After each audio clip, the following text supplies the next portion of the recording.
we want to sort out this alternator light.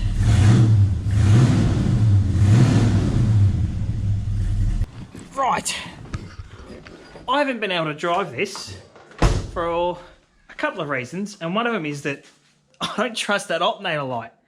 Now, this car's only been driven like 2 or 3 times in the last couple of years, and I really want to do a comparison between this Mild-Man's GT and my XW.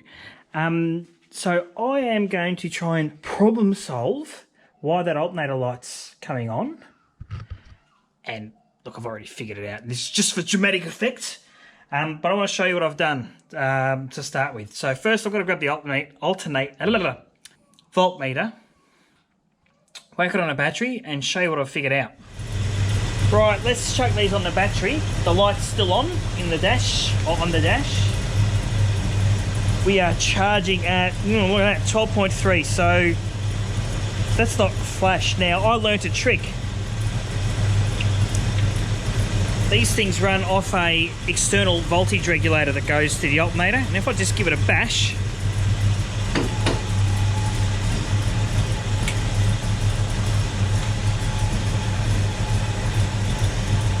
we're charging at 13.5. Let's give it another whack.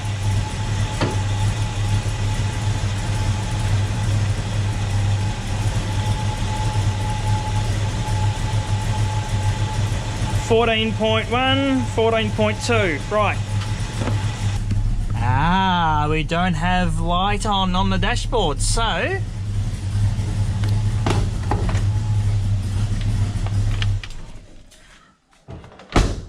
that to me says that this little jigger, which you can't see, light, and that's your voltage reg here, and it means if I whack it and the light goes on and off, I'm pretty confident in assuming that is cactus. So I've grabbed another one and we're going to replace it and see if we can eliminate that light glowing altogether and get our battery charging bang on. So something that didn't come up on this film, but when I tested it the other day,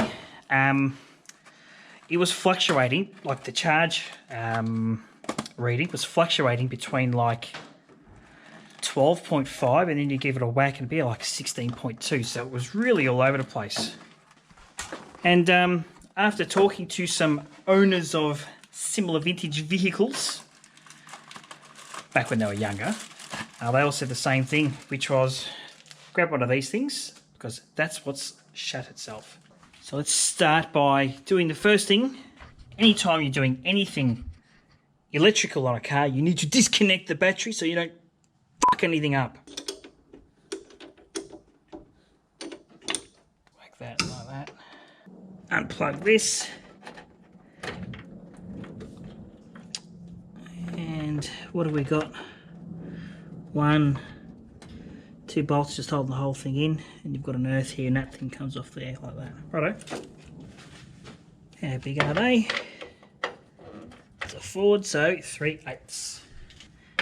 If this was mine, and it's clearly not, I would upgrade this to a internally regulated alternator and one that's got a bit more output. I've done that to my XW. It's got an 85 amp Bosch unit on it, and that's because I'm running a thermo fan from a BF, yeah, and it does the job, but I really need to do some wiring in my car because I don't think it is set up to take such high wattage. Oh, beautiful. Everything in this thing is just done beautifully.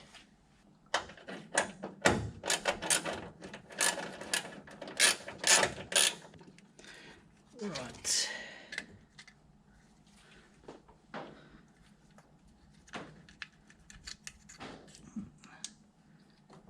Yeah, don't you fall.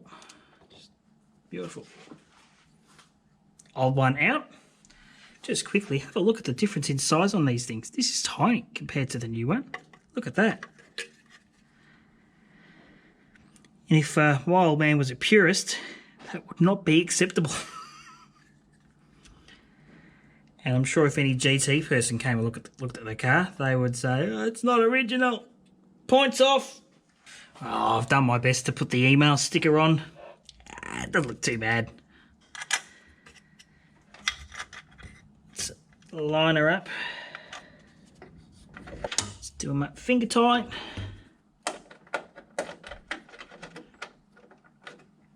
And guess what? What have I done here? It's upside down. You spaz. Oh, well done. Oh, you're just paying attention beautifully. Whilst you're watching this, and you had any thoughts about, geez, I wonder if he knows what he's doing. I hope that answers your question. No.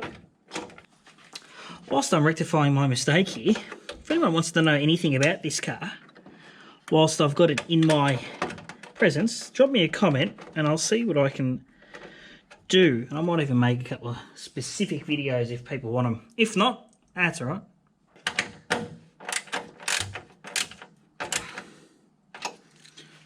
Right, installed. Lug it in. Now let's do the battery up.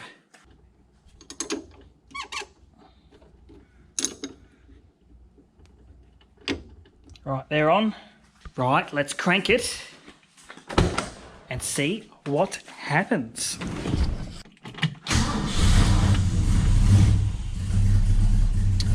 No light. Unnecessary revs. Righto.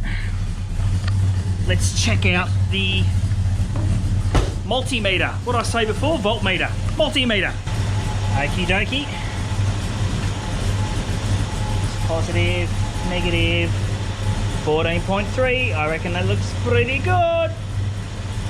Let's give it some revs and see if it picks up a bit.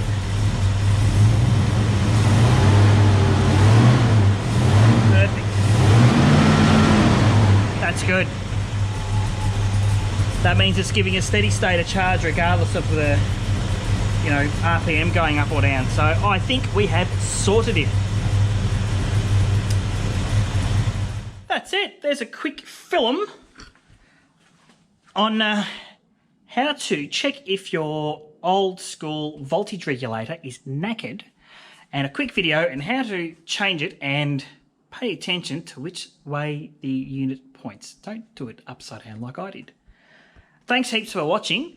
I might be able to get this out on the road now and get you guys some footage, so stay tuned for that. If you want to see some pictures and some more stuff about what's happening in the Meatball Garage, Instagram links are down below. And if you've got anything to say or got any suggestions, leave us a comment and I'll get back to you. Thanks heaps. See you soon. Chicka chow.